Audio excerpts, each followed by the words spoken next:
नमस्कार, आप देख रहे हैं युग करवट न्यूज और आपके साथ मैं हूं शोभा भारती। पेश है आज का हमारा न्यूज बुलेटिन। आइए नजर डालते हैं आज के हेडलाइंस पर। युग करवट से बोले नरेंद्र कश्यप, दिव्यांगों का होगा विकास।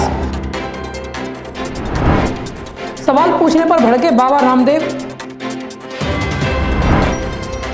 और आज से टोल पर देने होंगे ज्यादा पैसे। योगी सरकार में गाजियाबाद से नरेंद्र कश्यप मंत्री बनाए गए हैं। नरेंद्र कश्यप ने प्रदेश के ओबीसी और दिव्यांग जनों के लिए बड़ी योजनाओं पर काम करने की बात कही है। उनका कहना है कि गाजियाबाद को भी सभी योजनाओं का लाभ मिलेगा। कश्यप युग करवट से बात कर रहे थे। नमस्कार दोस्तों, मैं आशित त्यागी युग करवट से। गाजियाबाद में नरेंद्र कश्यप जी को योगी सरकार में मंत्री बनाया गया है। गाजियाबाद से एकमात्र मंत्री बने हैं। नरेंद्र जी, सबसे पहले शुभकामनाएं। और पहली बात, ये वाइट बॉल पे सिक्सर कैसे लगा? नहीं, सिक्सर ये वाइट बॉल तो मेरे ख्याल से परिभाषा ठीक नहीं रहेगी, लेकिन उत्तर प्रदेश के माननीय मुख्यमंत्री जी ने मुझ पर भरोसा जताया।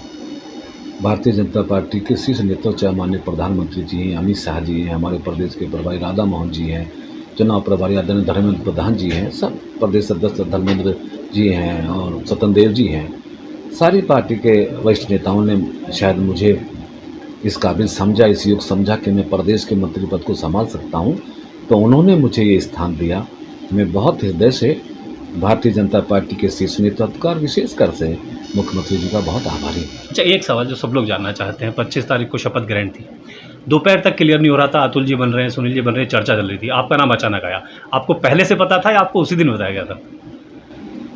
भारतीय जनता पार्टी किसी भी कार्य को बहुत ही योजनाबद्ध तरीके से करती है और मुझे जिस दिन शपथ ग्रहण समारोह हुआ उसी दिन मुझे सूचना मिली कि मुझे मंत्री पद की शपथ लेनी है और मैं शपथ ग्रहण समारोह में शामिल हुआ, शपथ हुई और मुझे मंत्री बनाया गया। तो इसकी कोई पूर्व सूचना मुझे नहीं थी। शपथ ग्रहण समारोह वाले दिन ही मुझे इसकी सूचना मिली। अच्छा, जो ये आपको मंत्री बनाया गया है, आप ओबीसी मोर्चे के प्रदेश अध्यक्ष भी हैं, तो जो प्रदेश में ओबीसी का वोट बैंक भाजपा के लिए बढ़ा है, ये उसका इनाम है या आपकी काबिलियत का इनाम है? इनाम किसका है ये तो पार्टी और सरकार आकलन करेगी, लेकिन मैं उत्तर प्रदेश ओबीसी मोर्चे के अध्यक्ष हूँ और भारतीय जनता पार्टी ने जो अपेक्षाएं, जो कार्य, जिम्मेदारियां मुझे दी थी, मैंने पार्टी के मंसूबा और रीति रिवाज के हिसाब से 100% उस काम को पूरा किया। उत्तर प्रदेश के 52% पिछड़े वर्गों के साथ समन्वय बनाकर चुनाव में मतदान करने के लिए प्रेरित किया।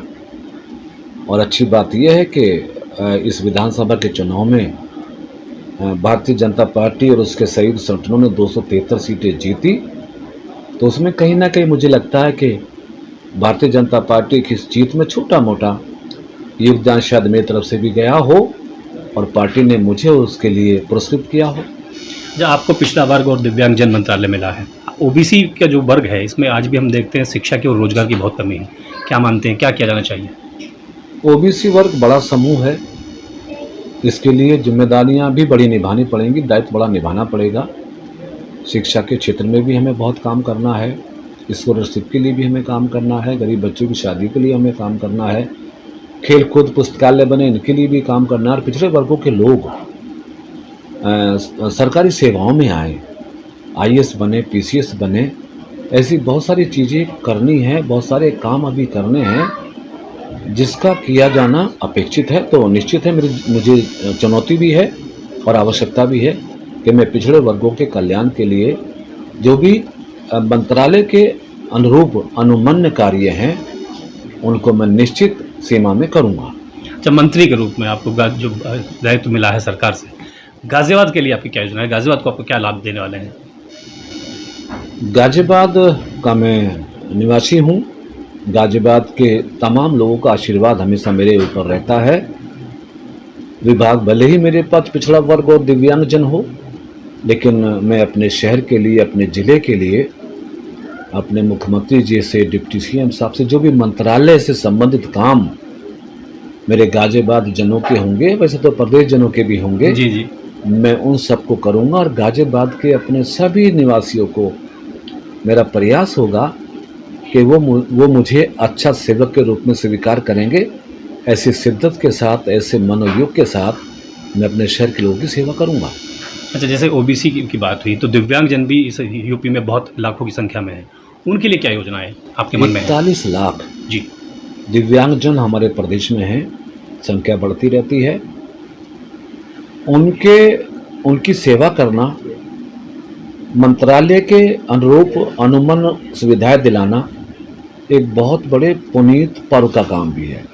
मैं दिव्यांगजन मंत्रालय के कामों को जिम्मेदारी और दायित्व के रूप में भी लेता हूं और एक पुनीत कार्य करने की निगाह से देखता हूं। और मेरा हृदय है, मेरा मन है कि दिव्यांगजनों के लिए मैं 24/7 जो भी सांसद से सुविधाएं हैं, चाहे उनके लिए कृत्रिम अंगों का देना हो, उनके एजुकेशन की व्यवस्था हो, उनके स्किल डेवलपमेंट्स की बात हो, उनके पुनर्वास की बात हो, बहुत सारे काम उनके लिए करने हैं, तो मैं तैयार हूँ उसके लिए। अच्छा, तुलना नहीं कर रहा हूँ, लेकिन पिछले जो मंत्रालय मुख्यमंत्री काल योगी जी का गया है, उसमें गाजियाबाद में एक चीज़ देखने आती थी, यहाँ के मंत्री, विधायक और सांसदों और संगठन में सामंजस्य नहीं बैठ पाता था। आपको लगता है इसको कठिनाई सामने आएगी? नहीं, मुझे लगता है कि गाजियाबाद बहुत सूझवान कार्यकर्ता हैं भारतीय जनता पार्टी के। माननीय विधायक, माननीय सांसद बहुत ही उच्च विचारों से ओतप्रोत हैं। भारतीय जनता पार्टी के जनप्रतिनिधि और कार्यकर्ताओं के बीच बहुत अच्छा समन्वय पहले से रहा है, मुझे ऐसा लगता है, और मैं उस समन्वय को और अच्छा बना सकूं, इसके लिए मेरा प्रयास आज से जारी होगा। कश्यप जी, बहुत बहुत शुभकामनाएं आपको मंत्री बनकर के। आप बिजी भी बहुत हैं, तो आप दोस्तों, आपने सुना नरेंद्र कश्यप जी को, गाजियाबाद को लेकर काफ़ी कुछ उनके मन में है, यूपी को लेकर और दिव्यांगजनों की सेवा के लिए उनका बहुत मन में भाव है। आप आगे भी एक बार फिर से हम इनसे बात करेंगे, तब तक के लिए नमस्कार। पेट्रोल डीजल की बढ़ी हुई कीमतों पर सरकार समर्थक जवाब नहीं दे पा रहे हैं। सवाल करने पर बड़े बड़े लोग भड़क जाते हैं। बाबा रामदेव तो ऐसे सवाल पर बदजुबान हो गए, वे सवाल पूछने पर पत्रकार से ही भिड़ गए। बाबा जी, आपने तो टीवी चैनल पर यह कहा था कि कौन सी सरकार आपको चाहिए, 40 रुपए पेट्रोल वाली सरकार, 300 रुपए सिलेंडर वाली सरकार। बाबा जी, अच्छे भी का कुछ आप ही ने कहा था सरकार बनी थी, आपने कहा था कि नहीं कहा था? बाबा जी, मैंने कहा था, पूछ पड़ेगा मेरी। बाबा जी, आपकी कंपनी पतंजलि, बाबा जी आपकी कंपनी पतंजलि ऐसे जाता है ना आदमी को ना, बाबा जी आप ही ने कहा था। अरे आदमी को मैं कह रहा भाई ऐसे प्रश्न मत पूछो बाबा जी, मैं तेरे प्रश्नों का उत्तर देने के लिए कोई ठेकेदार है कि तू जो भी पूछा मैं उसका उत्तर दूं। जब एक बात कह दी, थोड़ा सभ्य बनना भी सीखो। आप ये बताओ, एक मिनट, सभी टीवी चैनल पर आप ही की बाइट चली थी और लोगों अरे ने भाई विश्वास किया था। मैंने दी थी और अब नहीं देता, कर ले क्या करेगा? चुप हो जा, अब आगे से पूछेगा तो ठीक नहीं। स्वामी जी, बाबा जी बोल दिया ना। स्वामी जी, बाबा जी, आपकी कश्मीर फाइल। हाईवे पर सफर करने वालों को आज से ज्यादा पैसे खर्च करने पड़ेंगे। प्रदेश के ज्यादातर हाईवे पर आज से टोल रेट बढ़ा दिए गए हैं। इसी के साथ ही दिल्ली मेरठ एक्सप्रेस वे पर भी 1 अप्रैल से टोल लागू कर दिया गया है। नेशनल हाईवे पर सफर गुरुवार रात 12 बजे से महंगा हो जाएगा। भारतीय राष्ट्रीय राजमार्ग प्राधिकरण ने टोल टैक्स में 10 से 65 रुपए तक की बढ़ोतरी की घोषणा कर दी है। छोटे वाहनों के लिए 10 से 15 रुपए और कमर्शियल वाहनों के लिए 65 रुपए तक की बढ़ोतरी की गई है। 1 अप्रैल से हाईवे पर सफर करने के लिए आपको जेब ज्यादा ढीली करनी पड़ेगी। एक्सप्रेस वे पर सराय काले खां से शुरू होकर काशी टोल प्लाजा तक कार और जीप जैसे हल्के मोटर वाहनों के लिए टोल टैक्स 140 रुपए के बजाय 155 रुपए होगा। सराय काले खां से रसूलपुर सिकरोड़ प्लाजा तक नया रेट 100 रुपए और भोजपुर जाने के लिए 130 रुपए होगा। अलग अलग प्रकार के वाहनों के लिए 10 से 15 रुपए तक की बढ़ोतरी की गई है। लखनऊ से इस समय 6 नेशनल हाईवे जुड़ते हैं। इनमें से एक हरदोई हाईवे पर अभी टोल लागू नहीं है। सीतापुर हाईवे पर टोल दरों में अक्टूबर से बदलाव होगा, लेकिन कानपुर, अयोध्या, रायबरेली, सुल्तानपुर जाने के लिए टोल टैक्स अधिक देना होगा। यहाँ भी नई दरें आज रात से लागू हो जाएंगी। लखनऊ रायबरेली हाईवे पर अब छोटे निजी वाहनों के लिए 105 रुपये देने होंगे, जबकि बस ट्रक जैसे बड़े वाहनों के लिए 360 रुपये टोल रखा गया है। ठीक इसी तरह लखनऊ अयोध्या हाईवे पर छोटे वाहन 110 रुपये और बस ट्रक को 365 रुपये देने होंगे। लखनऊ कानपुर हाईवे पर अब छोटे निजी वाहन के लिए 90 रुपये देने होंगे, बस ट्रक को 295 रुपये चुकाने होंगे। लखनऊ सुल्तानपुर हाईवे पर छोटे निजी वाहन को 95 रुपये और बस ट्रक को 325 रुपये देने पड़ेंगे। दिल्ली से मेरठ जाने के लिए भी 1 अप्रैल से टोल देना होगा। अब इस हाईवे पर बिना टोल के नहीं जा सकेंगे। ब्यूरो रिपोर्ट, युग करवट। लखनऊ के सिविल अस्पताल में स्ट्रेचर की कमी है।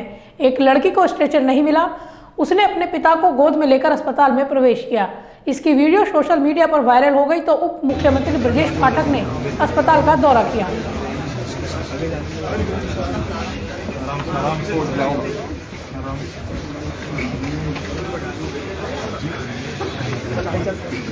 दूसरे दलों की तरह राष्ट्रीय लोकदल ने भी भविष्य को लेकर रणनीति पर काम करना शुरू कर दिया है। जयंत चौधरी ने संगठन में सुधार के लिए समिति का गठन किया है। इस समिति में 3 सदस्य रखे गए हैं। राष्ट्रीय लोकदल ने भी 2024 के लोकसभा चुनाव की तैयारी शुरू कर दी है। इसी उद्देश्य से रालोद अध्यक्ष जयंत चौधरी ने संगठन सुधार समिति का गठन किया है। सुधार समिति में पार्टी के 3 वरिष्ठ नेताओं को जिम्मेदारी दी गई है। ये तीनों सदस्य पार्टी को मजबूत करने के लिए रोड मैप तैयार करेंगे। दरअसल उत्तर प्रदेश में हुए विधानसभा चुनाव में राष्ट्रीय लोकदल समाजवादी पार्टी के साथ मिलकर चुनाव लड़ा था। रालोद को विधानसभा चुनाव में अपेक्षित सीटें नहीं मिल पाईं।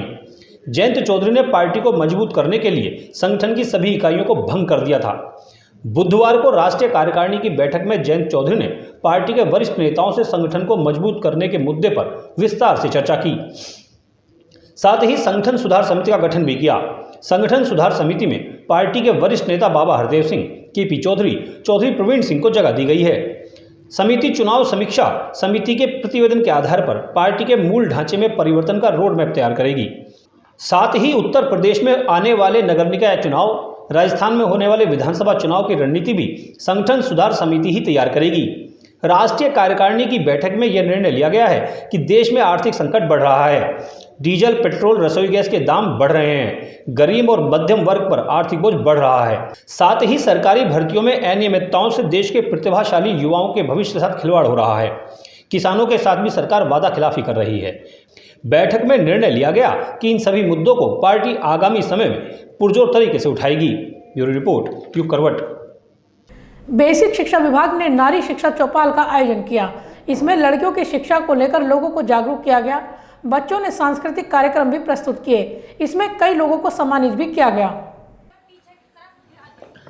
महिला शिक्षा को बढ़ावा देने के लिए बेसिक शिक्षा विभाग द्वारा हिंदी भवन में नारी चौपाल का आयोजन किया गया। कार्यक्रम का शुभारंभ सीडीओ अस्मिता लाल ने दीप प्रज्वलित कर किया।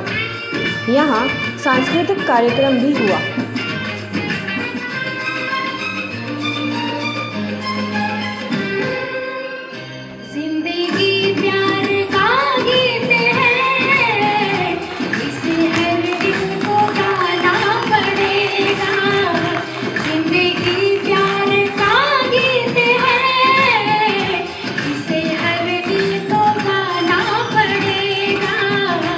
जिंदगी गम का सागर भी है।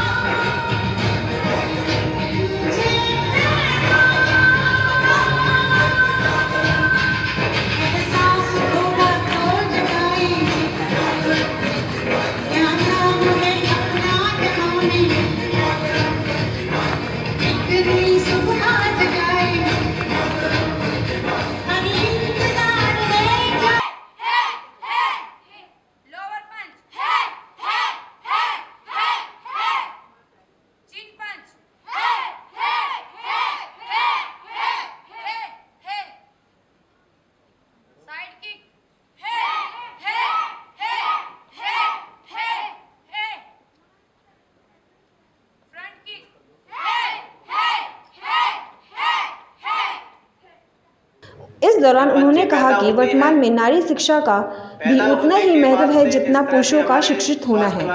महिला घर में रहकर भी पूरे परिवार की बागडोर संभालती है। अगर महिला शिक्षित होती है तो वह अपने बच्चों, परिवार के सदस्यों को शिक्षित करती है, उन्हें बेहतर नागरिक बनाने के सहयोग करती है, समाज को शिक्षित करने का काम करती है।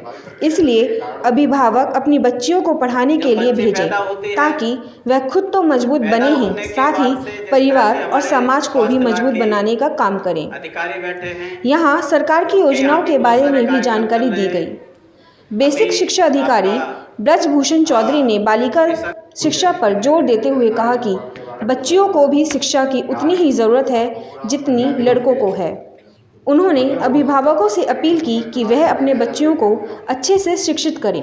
संकलित रूप से सारे ब्लॉकों का ये कार्यक्रम नारी चौपाल यहाँ आयोजित किया जा रहा है और इसमें हम सब लोगों की भूमिका क्या रहेगी, हम सब लोगों की भूमिका क्या है, उसका हम उत्तरदायित्व किस स्तर पर कितना निर्वहन करेंगे, ये सारी चीज़ों पर यहाँ संकलित रूप से प्रकाश डालने के लिए हमारी मुख्य अध्यक्षा हैं माननीय सीडीओ मैडम, उनको बहुत कुछ हम लोगों को निर्देशन दिया जाएगा।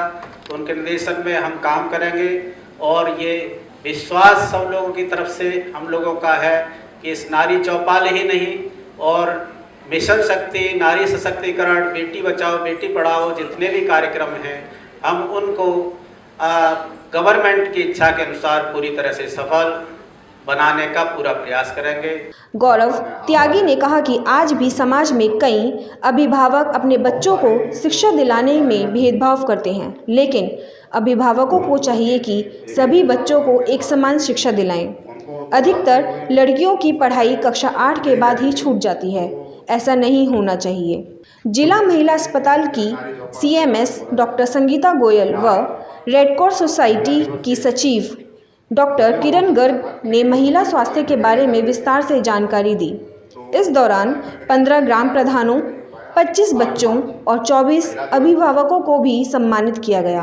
ब्यूरो रिपोर्ट यूग करवट। चुनाव में मिली हार की समीक्षा के लिए मायावती ने बैठक बुलाई थी। बैठक में पार्टी छोड़कर जा चुके नेताओं को वापस लेने की बात सामने आई।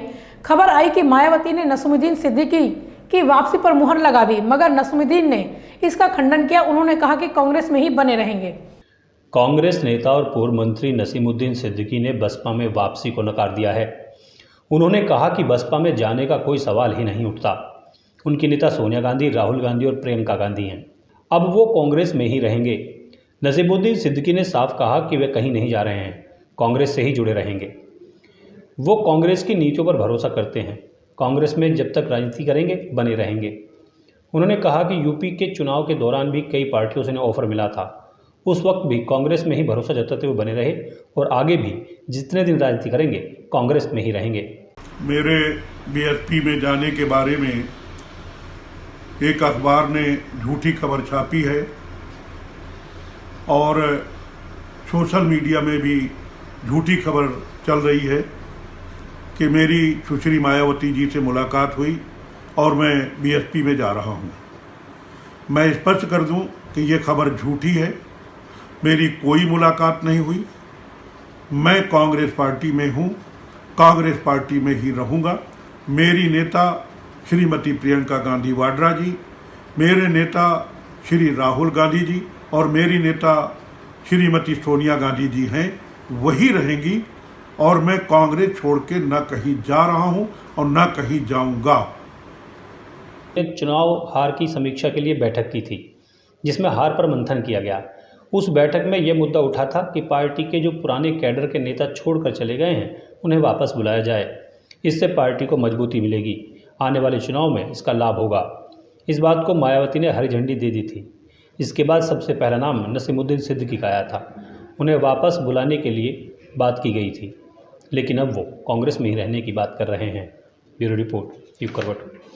1 अप्रैल को प्रधानमंत्री नरेंद्र मोदी परीक्षा पर चर्चा करेंगे। इसका देश भर में लाइव प्रसारण किया जाएगा।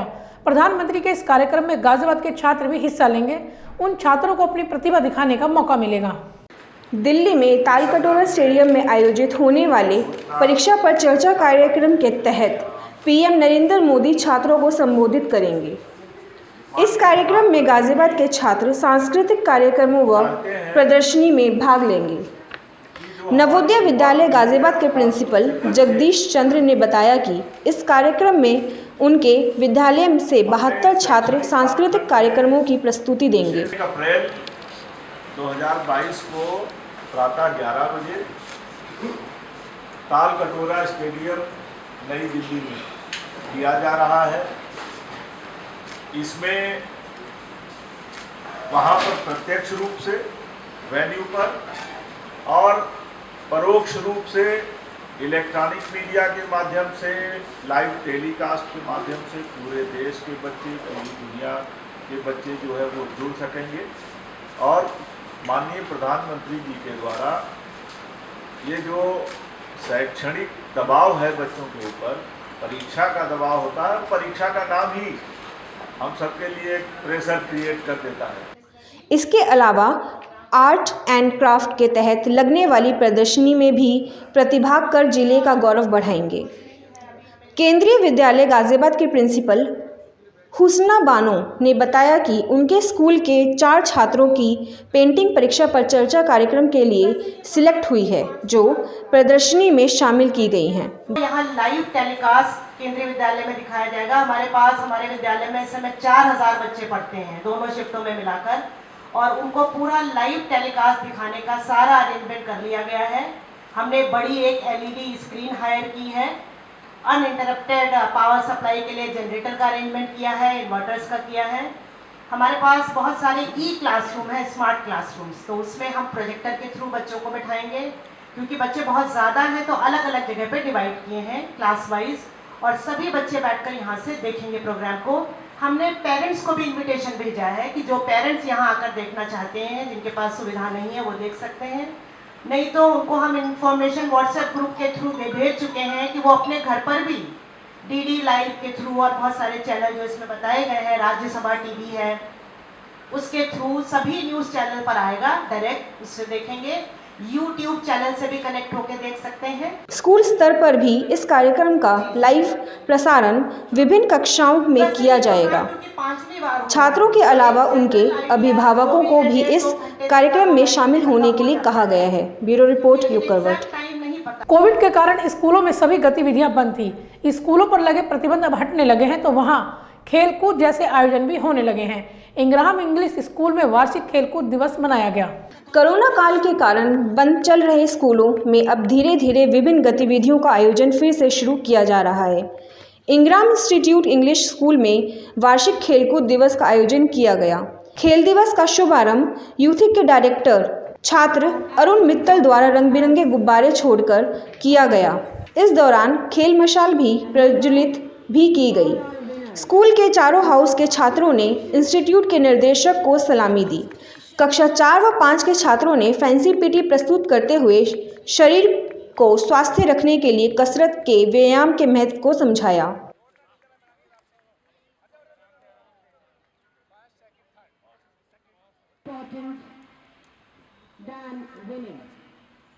खेल दिवस के दौरान सादा दौड़, बुक बैलेंसिंग, चम्मच में नींबू रेस आदि प्रतियोगिताओं का आयोजन किया गया। विद्यालय की पत्रिका का विमोचन ER ने किया। इंस्टीट्यूट की जनरल सुपरवाइज़र P जैथरो ने छात्र छात्राओं के प्रयासों की सराहना करते हुए उनकी हौसला अफजाई की। ये सब हमारे जो डायरेक्टर महोदय है विंग कमांडर P जैथरो, उनके प्रोत्साहन और उनकी निर्देशन के तहत हुआ है। वो कहते हैं कि जो भी उन्होंने ये जीवन में सीखा है और अब वो जो ऑर्गेनाइजेशन, एडमिनिस्ट्रेशन और मैनेजमेंट सीखा है, वो फील्ड से सीखा है, प्लेग्राउंड से सीखा है। और वही थिंकिंग को लेके हम भी मानते हैं कि बच्चे सिर्फ क्लासरूम में नहीं पढ़ते, लेकिन फील्ड पे से भी बहुत सारी चीज़ें सीखते हैं जो उन्हें जीवन में आगे बहुत काम में आती है। सबसे ज़्यादा तो उनमें एक सकारात्मक सोच, एक मेल मिलाप की भावना, एक दूसरे के साथ मिलकर काम करना और एक रेजिलियंस स्पिरिट डेवलप करता है। और इसी सोच से हमने ये कार्यक्रम आयोजित किया, जिसमें 400 पार्टिसिपेंट्स थे फ्रॉम क्लास 4, 5, 6 और उतने ही अभिभावकों ने उत्साहपूर्वक हमारे साथ मिलके ये कार्यक्रम में शामिल हुए। इंस्टीट्यूट के डायरेक्टर विंग कमांडर पी जैथरो ने खेल दिवस के आयोजन को लेकर स्कूल प्रशासन व स्टाफ को शुभकामनाएं दी। प्रिंसिपल अरुणा रूथ ने सभी अतिथियों का आभार व्यक्त किया। ब्यूरो रिपोर्ट युग करवट। चुनाव के तुरंत बाद से सहारनपुर पुलिस ने अपराधियों के खिलाफ कई ऑपरेशन शुरू किए। इसमें पुलिस को बड़ी सफलता हाथ लगी। एसएसपी आकाश तोमर ने बताया कि मार्च में कई अपराधियों ने आत्मसमर्पण किया है। देखिए, मार्च महीने में चुनाव की प्रक्रिया संपन्न होने के बाद पुलिस और प्रशासन द्वारा संगठित अपराध के विरुद्ध काफ़ी प्रभावी कार्रवाई की गई है। इसमें से बहुत लोगों को हम लोगों ने गुंडा एक्ट के तहत जिला बदर करवाया है। इसके अलावा विभिन्न तरीके के माफिया जो हैं, भू माफिया, शराब माफिया, खनन माफिया, इन लोगों को हम लोगों ने चिन्हित किया है और उनके खिलाफ कार्रवाई की है।